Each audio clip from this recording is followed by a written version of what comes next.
to the Disruptive Social Care Podcast with social care provocateur and social media queen Shirley Ayres and myself, Stuart Arnott, founder of Mindings, a service dedicated to bringing social media to the disconnected.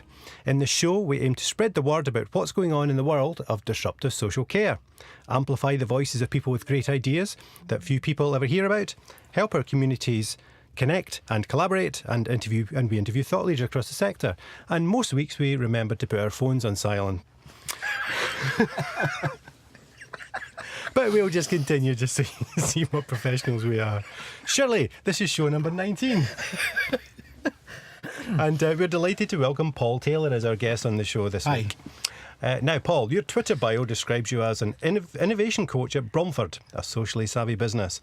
Tell us, what does your job involve and why do you consider Bromford to be a socially savvy business? Okay. Well, first of all, could I just say how fantastic it is that the podcast's actually back? Because I know loads of people have been commenting about how they've missed it. I don't think probably we had a sense of what it actually contributes to the debate until it's not there. So I think it's really great to have you both back, and it's great to be a guest on the show. Thank you. That's very kind of you. And we're delighted to have you here, Paul. Thank you. Okay, I'll start first with what an innovation coach does at Bromford.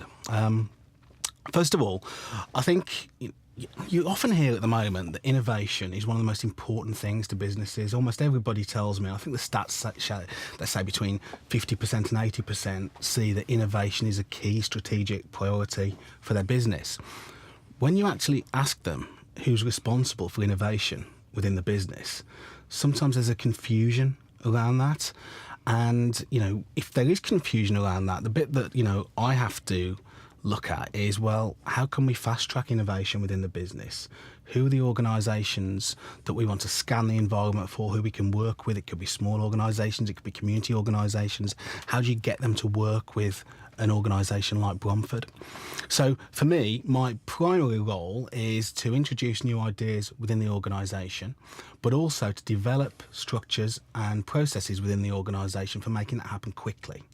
Because it is a key strategic priority to be able to change quite quickly. But I don't feel that businesses at the moment, particularly in some of the sectors we work, actually have got sustained processes for innovation, that they do it day in, day out, every day, in the same way that, say, for instance, some of the tech companies work. And I think it's a big challenge for us because it's not in our original skill set to think that way.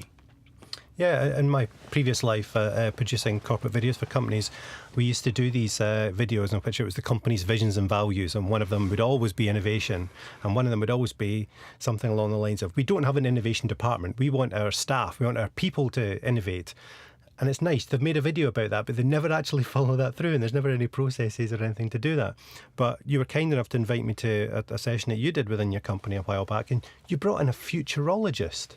I thought that was amazing. And this guy was talking about everything from, innovations in social care, but through to things like 3D printing. Yeah. And it was simply, and I watched people's eyes open all round about us, and it was fascinating. So what was the thinking behind that? How can that then lead on to innovation within your company? Well, the thinking behind those kind of events are, first of all, it probably goes on to the second part of the question, what is a socially savvy business? And for me, when we talk about social at the moment, a lot of people do move towards social media and technology, when for me it is absolutely not about that. It's about how a business is connecting into its community, to its customers, to whoever it serves, and also how it's working with other stakeholders to make sure it doesn't duplicate things that they're already doing. So the idea of that event was, first of all, let's get something together that looks to the future and doesn't just concentrate on developing faster horses. It looks at bringing a broad range of people who we do work with, but also a lot of people we don't work with at the moment, into one place where we can jointly develop some ideas and sort of take things forward. And I think, I absolutely agree that, anybody in an organisation should be, thinking about innovating against their service that they provide. But where we sometimes fall down is, coordinating that in a way. I've seen organisations, I've worked in organisations that there is an advanced state of initiative-itis. They have an initiative for absolutely everything. Yeah. Nothing comes of it. There's no impact. Then they can't measure it, they can't do anything, and it doesn't become mainstreamed. And where the idea of bringing a diverse range of stakeholders together is to come away with some practical actions and some practical relationships that we can do things differently.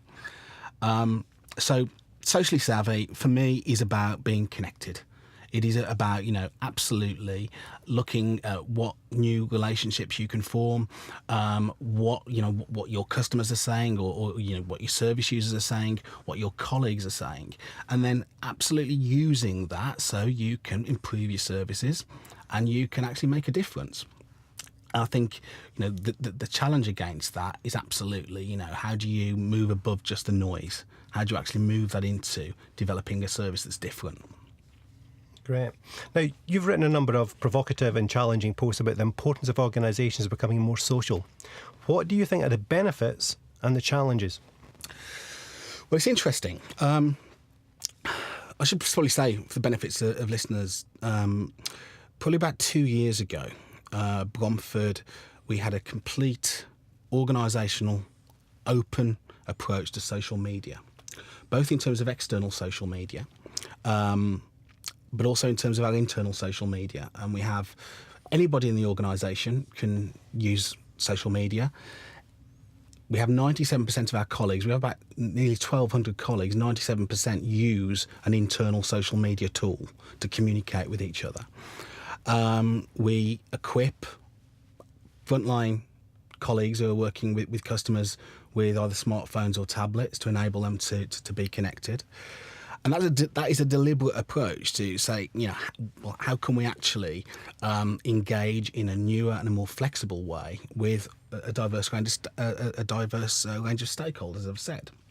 And it was interesting when I was coming on, I just thought I'd crowdsource some comments of what the benefits of being a social business are from a few people on our internal network. And there was a comment that came in over the bank holiday weekend, and I think that's very interesting because the social business doesn't stop at 5 o'clock. It keeps on going. It keeps working. And this is just a comment here from one colleague who responded, who said, for me, social media has turned comms on its head. It's become a self-serve hub of information and success story sharing. It helps us collaborate and reduce duplication. We get opinions as well as news.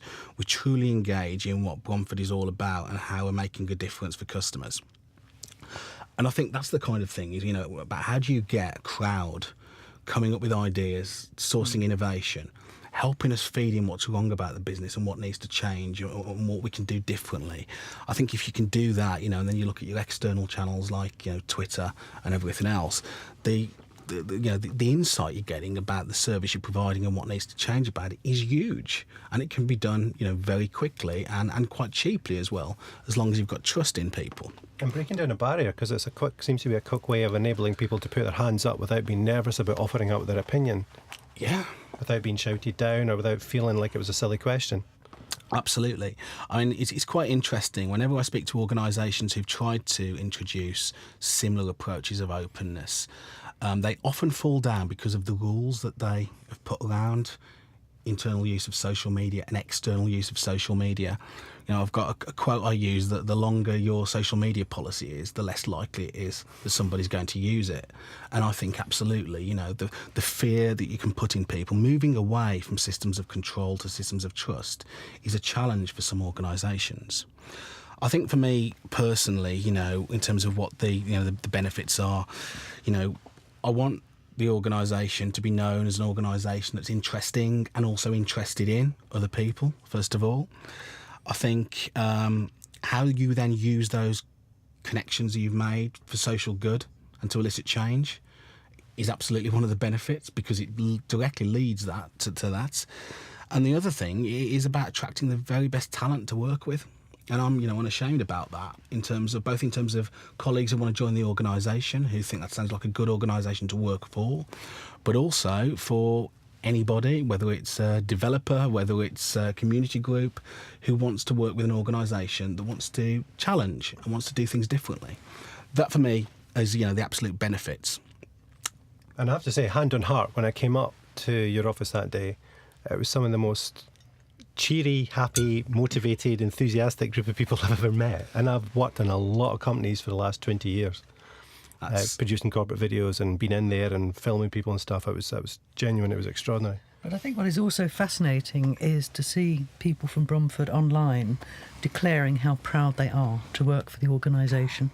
And it seems that there have been, the mix between people who've been there a long time and the perspectives of new people. I think it's a great compliment to Bromford that people actually publicly want to say, I'm proud to work for this organisation, because I'm trying to think of many other organisations that people would be so happy to say that. That's nice to hear. And it's just incredibly democratising, both in terms of publicly and, in terms of internally. That when you've got colleagues who are really doing frontline support work and really difficult stuff, that they're engaging with their customers, and they've got more followers and influence than our chief executive. He wouldn't like me saying that, but I've just said it. Sorry about that, Mick. But I find that incredibly powerful, and that's absolutely something. I think a huge benefit of social media. The challenge, I think, in terms of the whole thing about being a social company, I think is getting used to that loss of control. Yeah. And that is a huge limiting factor for a lot of organisations, and it is uncomfortable. I've often described social media as being the first big leadership challenge of the 21st century, and I believe it is, because I think if you become a manager tomorrow, there's a handbook for it. There's loads and loads of management books that can teach you essentially how to do the basics of management. How you then, move into using things like social media where the rule book has not been written is a major challenge for some organisations, and I think is the difference between those that embrace it and those that don't. But I have to say, one of my favourite videos this year has been the Harlem Shake at the Bromford annual gathering. Have you seen it, Stu? I haven't seen that one. Oh, led, I have to say, by Mick Kent, the chief executive. It still brings a smile to my face. We will have to do a link for it. So not only a tweeting chief exec, it's a Harlem shaking chief exec. Yes. Very good. But coming on to the issue of how we nurture talent within our organisations, and a perceptive observation from your post, Adapt or Die, 3 Challenges to Going Digital. The role for many public service organisations is to actively mainstream the innovation that is already out there. There are loads of innovations, entrepreneurs who just need a route to market, and some of them may already be employed by you. So how do you think we should nurture talent within our organisations? Well, given what social media allows you to do, and having a healthy network that collaborates internally, is you spot talent, first of all. It becomes very, very clear. And I can give you examples of where, I've had a direct message from our chief executive saying, who is this person? Because they sound like, they've got a really different view and a unique take on things. And I find that really, exciting that we're bringing talent in and we're able to spot it early, because pre-social media, often, particularly in large organisations, that was not, it was difficult to spot those things. It was difficult to spot talent. And I absolutely agree with that as applied to communities as well.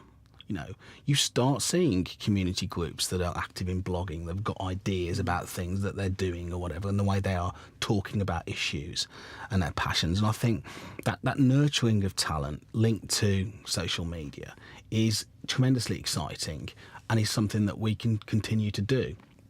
As I said, it's a great leveller, and anybody now, it's not necessarily about, what's on your name badge or what your job title is. It can absolutely be about the ideas that you bring to the table. Sort of ideas to the table.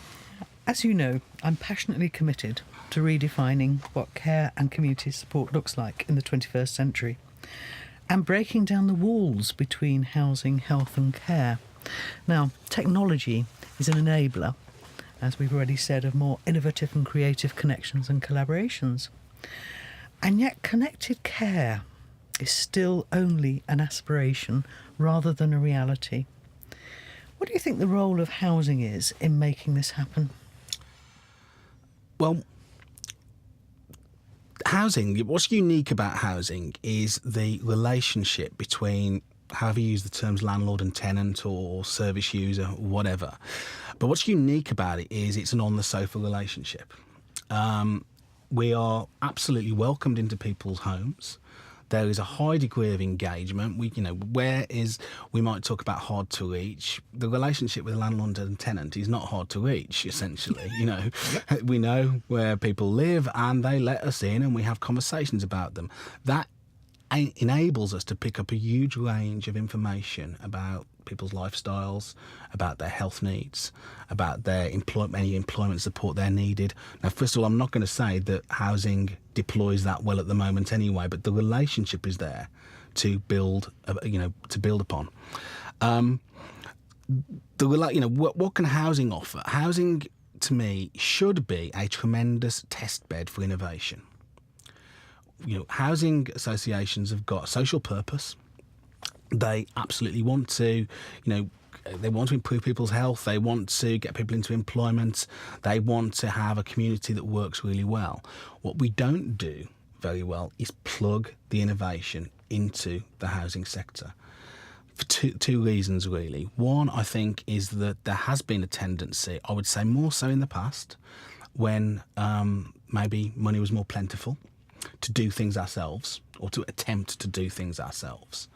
And particularly the areas we're going into now in terms of the use of technology and disruptive technology is we have not got the skills to do those things. So then it becomes about how do we then collaborate with other, as we've already said, there's loads of innovation going on within communities.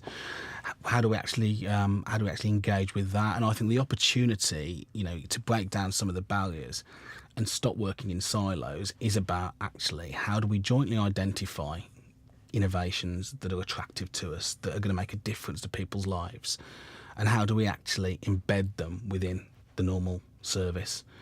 And I sort of see it that what housing can offer is, if you're a new startup and you need to test some things out within a community, housing should be able to enable that quite quickly and to deploy it, to see whether it is scalable, it is something that can be used elsewhere. And I think if you can get it working within a social housing context, then you can absolutely that's your inroads to local authorities, that's your inroads to care providers, that's your inroads to a load of other things in terms of private housing and private sector rental as well. So I think it's almost like, the housing sector should be open arms for innovation, take people in, test things out, and see whether it makes a difference. I think the big priority for us is about seeing actual change and seeing some actual demonstrable outcomes of differences. Now, I think a challenge for many organisations evidencing outcomes and impact, and sort of moving swiftly to an area that always makes me smile. Social influence. Hotly debated topic in social media, and your recent post about the top 50 power players in housing, Clout Edition, generated considerable discussion. And I do have to declare an interest here because I was cited as a power player, even though I don't work in the housing sector and I'm not a politician. So what do you think is the correct balance between online and offline presence, both individually and at organisational and sector level? Okay. It's a subject area I'm absolutely fascinated in, first of all. And it's probably useful just to give a little bit of background to the post that I did. Basically, I came across in one of these, magazines that exist in every sector that listed the great and the good of the housing sector, voted for by the housing sector themselves and the great and the good themselves, pretty much. I'm probably being slightly unfair there. But it just got me wondering, what would, one of my colleagues who are 20 years old, what would they think of this? What would one of our customers, tenants think of this? Who would they say was influential? So what I did was a brief exercise to look at clout scores and see what the difference was in terms of, the people on the list. It got slightly misinterpreted by some people because I think some people thought, first of all, well, why am I not on the clout list? I'm a chief executive of an organisation and actually there's hardly any chief executives on there now. I think that some people misinterpreted that I was saying one was better than the other, when all I was attempting to do was to start a debate about, hey, there's two things going on here. There is your job title and your seniority, and then there is social influence. What is the connection between the two?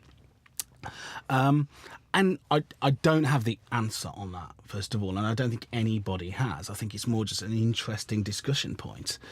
For me, I have lots of contacts that I've never met, essentially. There's sometimes, I think a slight snobbery about an offline relationship is more important than an online relationship, and online relationships aren't real, essentially. Now, I absolutely know that a lot of online relationships lead into offline. You follow them up. The two of you are absolutely a good example of that, But it's interesting, isn't it? Because I've never met you, Shirley, until today. So has our relationship been somehow consummated, in a sense, in terms of meeting in real life? And I think there is this thing about, you've got to meet in person, you've got to have a meeting, you've got to get together. And I'm not sure that's true, actually. And it's quite interesting when I speak to particularly younger colleagues who've grown up with a much more active mix of digital and their real life persona. And a lot of them don't differentiate between the two things. It's almost like one thing, essentially. So there's not an online and offline. It's one thing. And, I suppose my view on it is, absolutely, if you're active online, you need to be able to deliver the goods in real life, essentially. You need to be able to make change, to make things happen, to network effectively in real life as well as online. But I say that with a huge sort of health warning in that, I know a lot of people who are, I would say, huge influencers in what they do. They are ill, they're housebound, they're disabled, but they are able to influence and add to arguments and shape discussions through purely an online presence. Yes. And I absolutely think we shouldn't dismiss that in the sense that is somehow less important than, a seasoned network of conferences. Does that make sense? Oh, yes. Absolutely does. Yeah. Week on week, we mention people in our Follow Fridays who are exactly in that category. We know for a fact that they're people who are living with depression, they're people who are housebound, they're people who are physically disabled, and their presence is great and influential to us, but if you were to ask them to come for a conference, they wouldn't be there. Yeah, absolutely.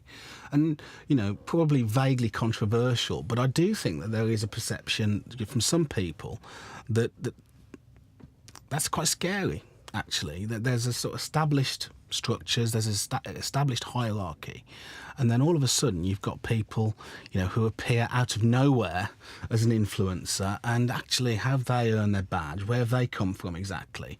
What's their history? And you sometimes see that, and you'll know about that, Shirley, is when there's a conference going on and the discussion's going on and there's actually people having a Twitter sidebar discussion, it's actually more interesting than the people who are sitting on the panel. Absolutely. And I think that raises the bar for people. Yeah. People have to understand now, if you're at a conference, you're not just speaking to the people there physically in front of you. There's a much bigger audience that's online, that's listening in, that's making assumptions, and somebody can very quickly take control of that. And I've seen that happen, absolutely. Well, particularly if they let a Twitter fall. So if they have the screen in the background with a hashtag for that event, and incidentally, I'm always puzzled when an event doesn't have a hashtag these days. But so these are quite brave ones who will put the big screen with the Twitter fall, and then you see people's eyes drifting towards that as the discussion's flagging.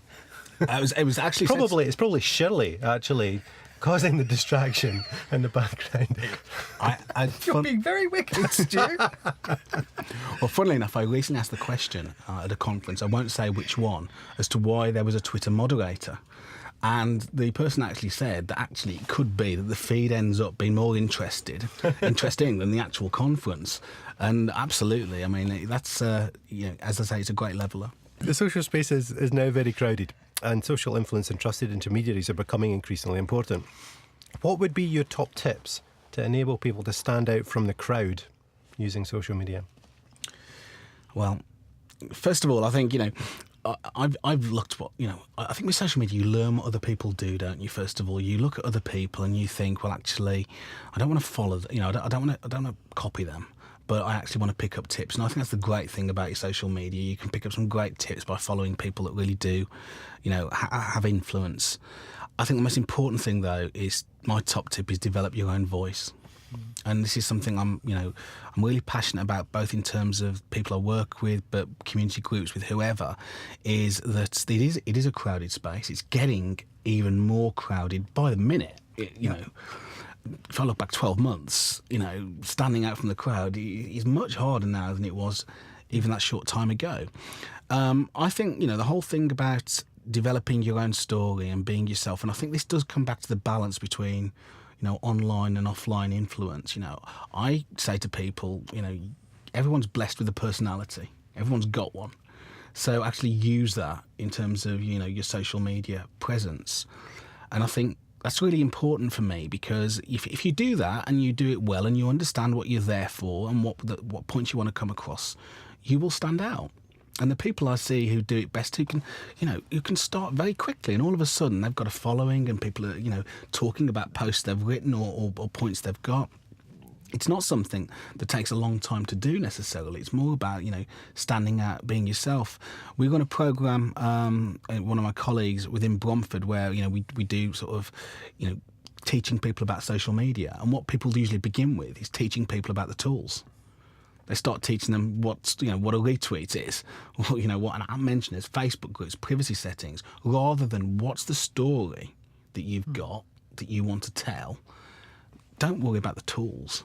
And I think, my main tip is absolutely be yourself, try and add value to people.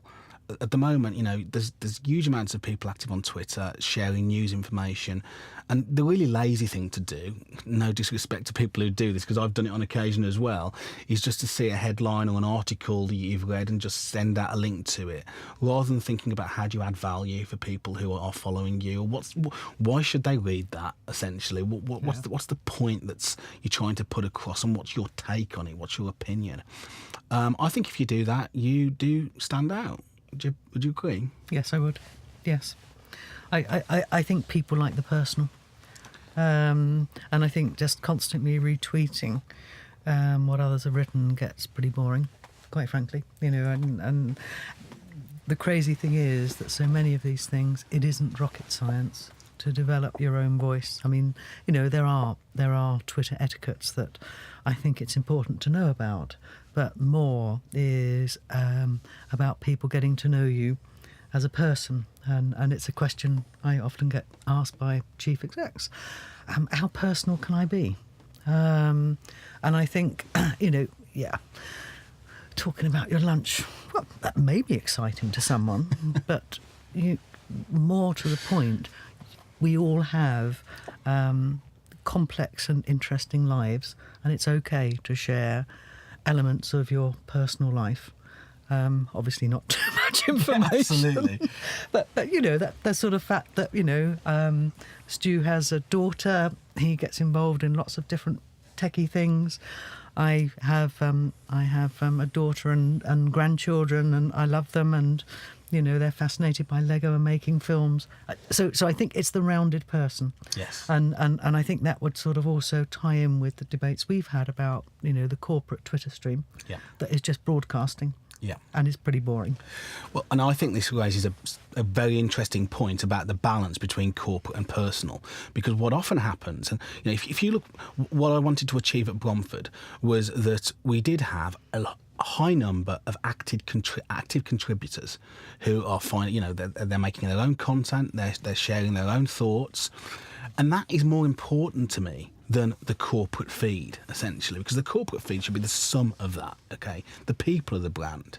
People, people are interested in people, aren't they? Fundamentally, absolutely. Yes. And I think a lot of our organisations forget that. And so this whole thing about should you have one account or should you have many? I think if you've got one account, it needs to be a bloody good account, to be quite honest. Yeah. Because to stand out, you've got to be able to, really, get people's attention. And I absolutely think that, a lot of corporate feeds, where they do broadcast, that's all they do, essentially. And, I think they're going to get crowded out.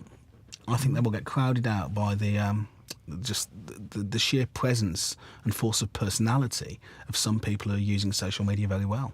It's not just a channel to push out your press releases and here's a photograph of our latest product. But also what it's not for chief executives, I get really bored of these these bios that are, I am the chief executive of Amalgamated Durables PLC. Views about Arsenal Football Club are my own. Ha ha ha. Oh, for goodness sake, that's not quite getting it. I think we've all been there.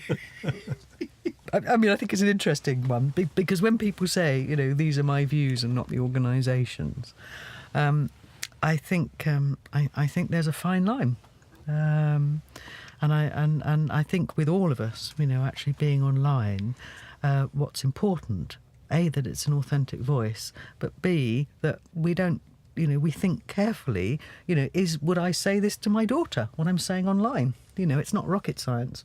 Yeah, absolutely. I mean, our policy is pretty much, if you wouldn't say it out loud in the cafe area, don't put it online. And the view about this whole thing about, and I know that there'll be differing opinions on this, the whole thing about, whose voice are you in and everything, for me, is if you're on social media and people know you work for an employer, then essentially it is linked inextricably. Absolutely. Yeah. And it is that, and this is about education, I think, of people, but and not just young people I'm talking about here, people of any age, about education that, your digital footprint stays with you. And that's it. So the whole argument that people have about, are you on behalf of your employers or not, I think actually you are. That's it. Yeah. If you're on there, you're there. Yes. Which, brings us sort of usefully onto the social CV and the digital footprint. And now, Valer Afshar has certainly provoked controversy when he announced that he would be recruiting for a 6-figure position through Twitter. And as you say in your post, social media has changed recruitment forever. HR teams and employers must change their practices to adopt to it, not expect social media to adapt to them. So how important do you think the social CV is now? And what are the implications for the 7 million people who are not using the internet? Well, I think if I can probably answer that question in 2 parts, really. First of all, the question about the social CV. It's interesting because I had a CV to look at a few weeks ago. And it came with the conventional thing, this is the CV, have a look at this candidate, and here's a bit of a bio, really, in terms of what they've done within their career. And the first thing I did, and I didn't even know I was doing it, was put it to one side and go straight to Google, essentially, Mm-hmm. And it was almost like, well, actually, I can easily look at this in terms of what you're saying about yourself, but I'm just as interested in seeing what other people are saying about you.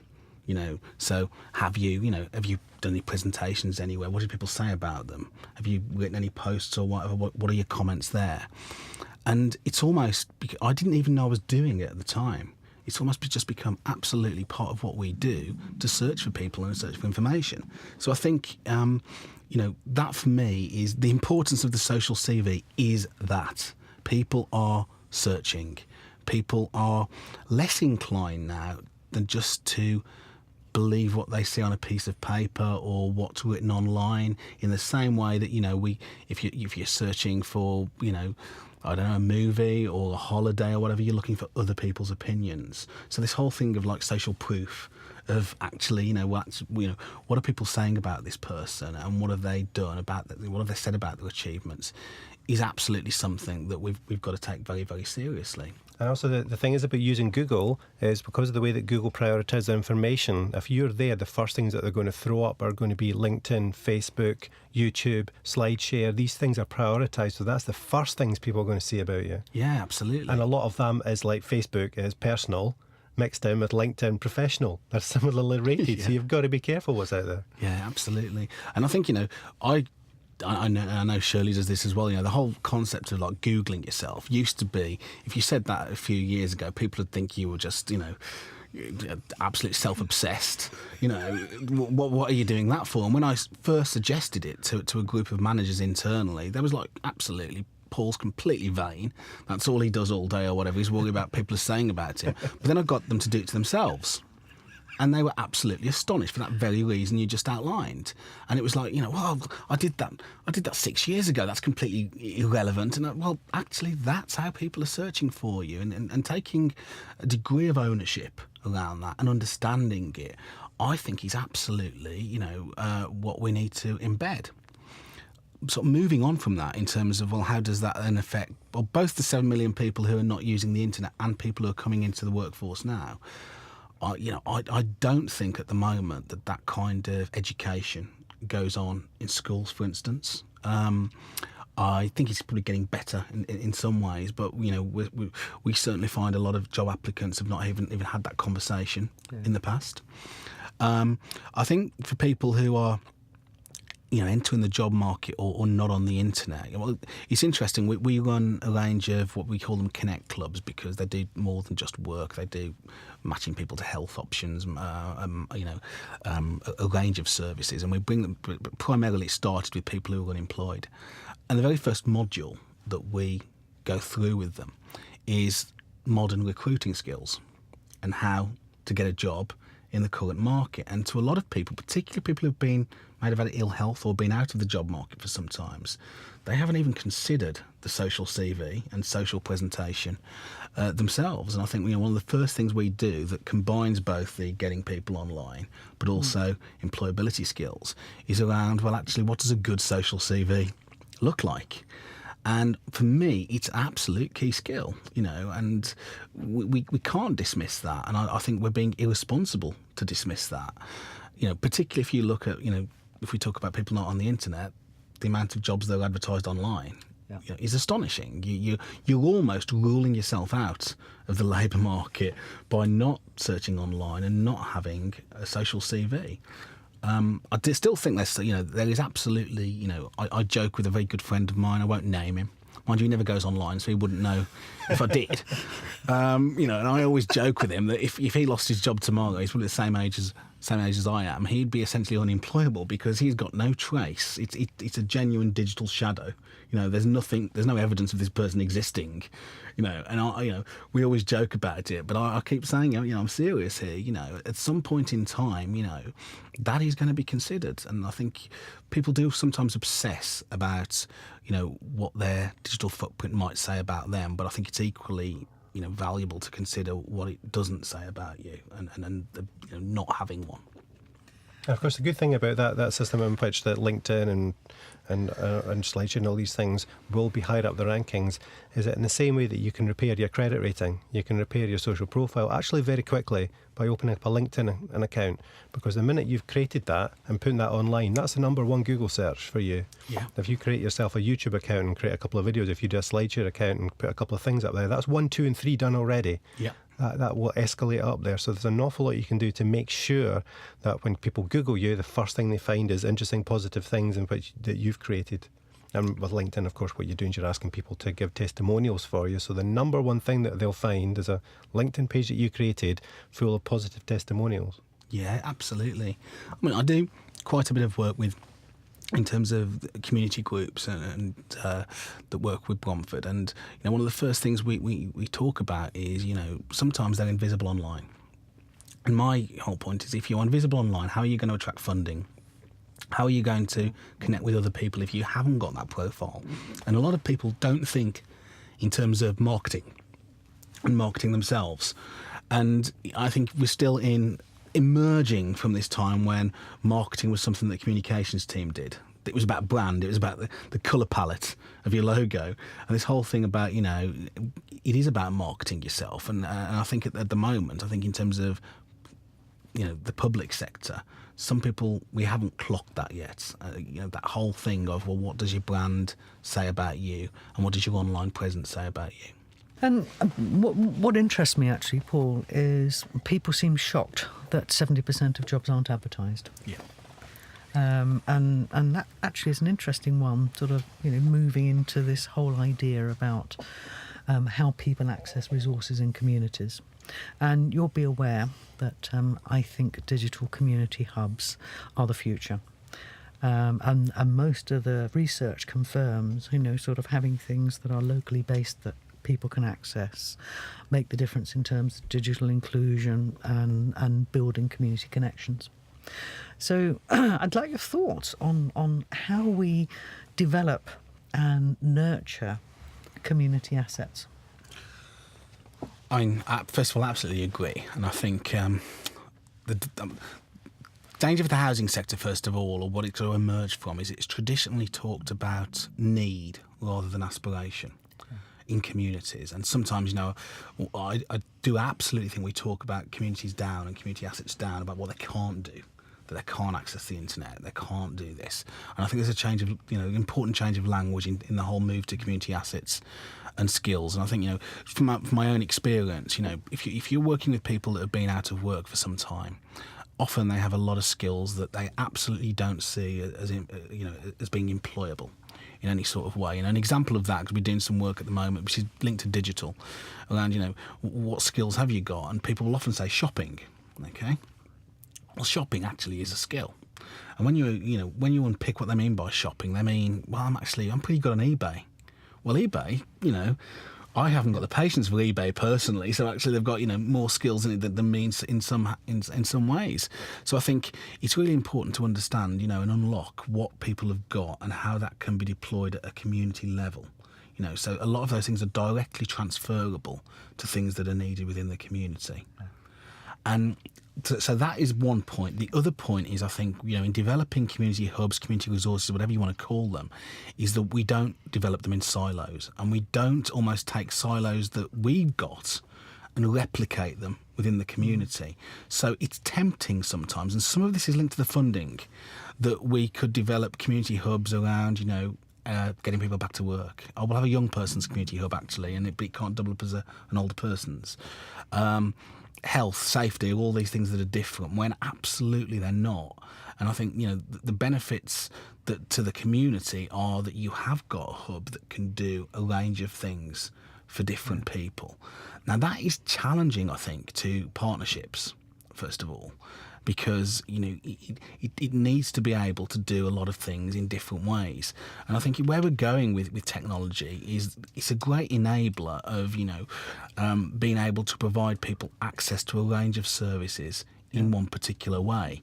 You don't necessarily need a professional from each of those sectors to be present in a community. There's technology that can make that much easier for people.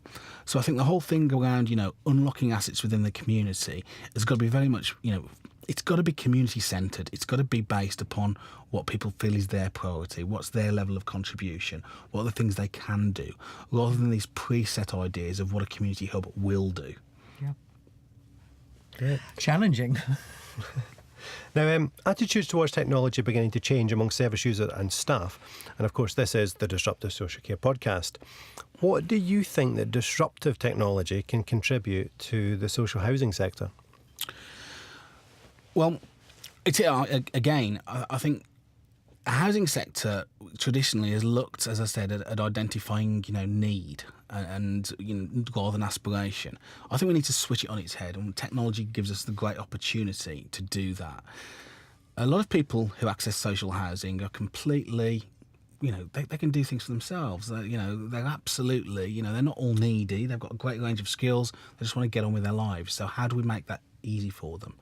Housing has largely been delivered, and this is absolutely true of many other services as well, as a one-size-fits-all. It's been absolutely delivered in 50 years, pretty much the same way. Disruptive technology gives us the ability to centre it around the person based upon their needs and based upon, what they can give back, what they can do differently, how they want to use the services. So for me, I think particularly people who really do struggle, who are vulnerable, who experience mental health problems, people who have, got the need to get into employment, how can you centre a service around them, essentially? Some of the, negotiating your way through, getting back to work is really difficult. The number of agencies you have to deal with. Sometimes people are dealing with 5 or 6 different agencies. Only 5 or 6? 5 or 6, absolutely. That's just unemployment, okay? That's just on employability. And I've got examples of that, where if you were dealing with employability, health, mental health support, it could be, it could be 4 times that easily. Yeah.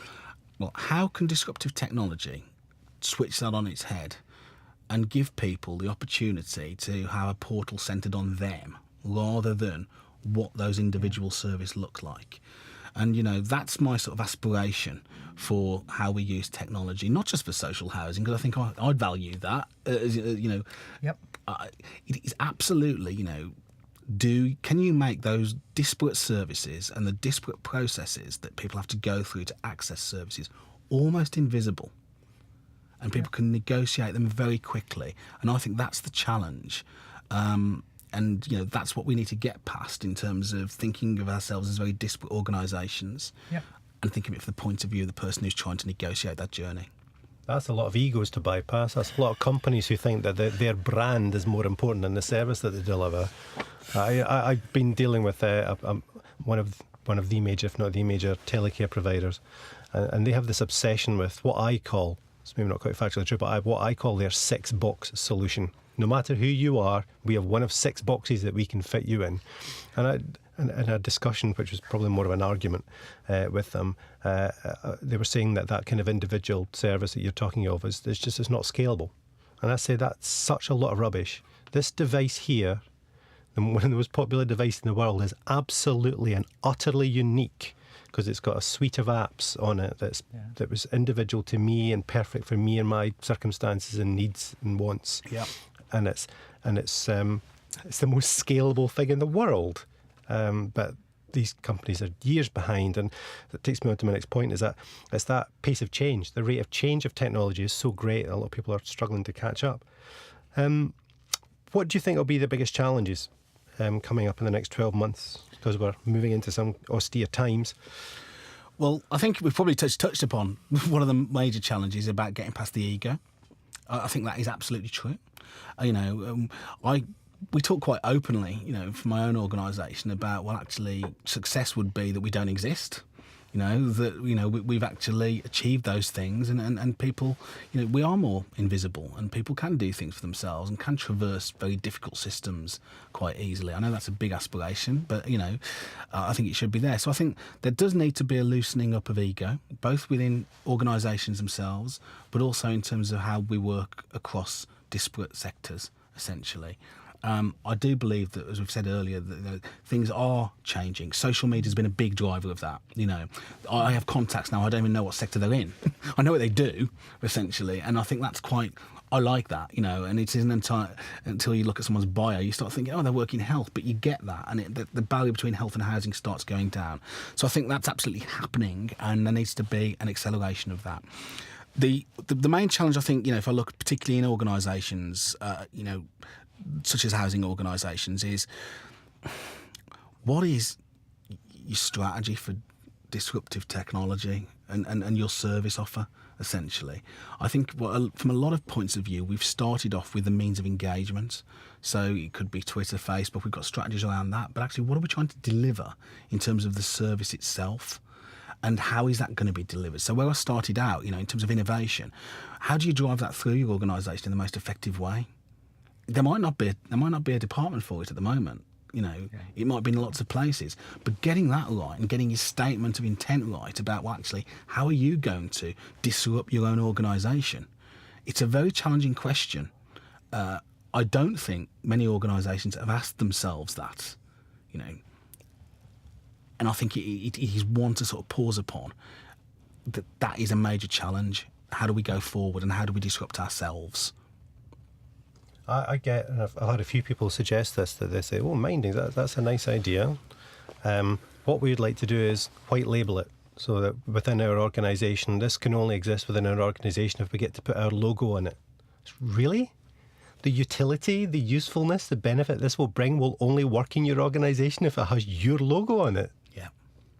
That's why I said ego earlier on. Seriously. Well, and absolutely. I mean, the fact of the matter is, a Bromford customer doesn't just think in terms of Bromford. They work with a wide range of service providers and everything, and they're quite able to distinguish between the two. We've got to be very, very careful that we don't, from a very, top-down, outside-in point of view, look at things and just develop things around how we feel we should be perceived and how we feel we should be branded. Those things are really important. And I think just coming on to the fact that you do have a lot of very interesting connections, And so to end our interview, I'd like to invite you to share your Follow Friday recommendations. Okay, very quickly, my first Follow Friday is Victoria Betton, who, and a Twitter username is @VictoriaBetton, so it's quite easy. Victoria posts and blogs on a range of things, particularly a range about mental health, and in terms of the challenges, particularly that, you know, dealing with mental health and how social media and social tools prevent challenges in that area. She writes tremendously entertaining posts and blogs. She's a brilliant example of people who bring their personality to a social media feed. She's also got a lovely puppy, and it's, if someone's got a nice puppy, it's worth following on social media. And anybody who's got a hashtag for their own puppy, to me, is worth following. The next one is Vala Afshar, who we've referred has written some brilliant posts around being a social business and the social CV, and famously, encouraging applications through Twitter. I think Vala, is one of the really foremost thinkers in terms of what social business means, and the fact that he's very generously sharing the journey that organisation is going on. I think he's just absolutely, it's the sort of stuff that years ago would have been out of the reach of us in terms of seeing how an organisation adapts. So Vala is definitely someone to follow. I think my next one would be John Popham, whose Twitter name is @JohnPopham. John is a generous sharer of social media training and advice, and particularly about getting people online. John is, absolutely, I think, brilliantly articulates the challenge of getting older people online as well, and how we go about that. He's a great sharer, and definitely recommend him. My final one is Nick Atkin from Halton Housing Trust, whose Twitter name is @NickAtkin_HHT. And Nick, I think he's one of the foremost leaders within the social housing sector who's really embraced the leadership role through use of social media. So he's a very active chief executive tweeter. Halton are an interesting organisation in terms of how they've put themselves on the map. They've got they absolutely want to eradicate email within their organisation by 2014, and sharing their journey about how they go about that is really fascinating. And again, Nick is a good example of the visible social CEO, I think. And of those 4 people that you've quoted as being very influential, how many of them have you met in person? I have met only one. There you go. Thank you, Paul. Well, that's it from us this time. We hope you've enjoyed it. We certainly have. And if you did, please help us spread the word. And remember, you can follow me @Shirley Ayres. And you can follow me @MindingStew. And you can follow me @Paul Bromford. And a very special thank you to the sponsors who've made this podcast possible: @BPDFFS, @Ermintrude2, @Claire OT, @Clark Mike, @Paul Bromford, @FOI Limited, and Stu and myself have all made this possible. And if you check out our show notes, we will put links to pretty much everything that we've discussed today, including a very special thanks to our sponsors. You can check them out, and please do come and check us out regularly at our website, disruptivesocialcare.com, where we put some additional posts there as well as the show. And you can also check us on our Facebook page at facebook.com/disruptivesocialcare. Until next time. Bye. Bye-bye.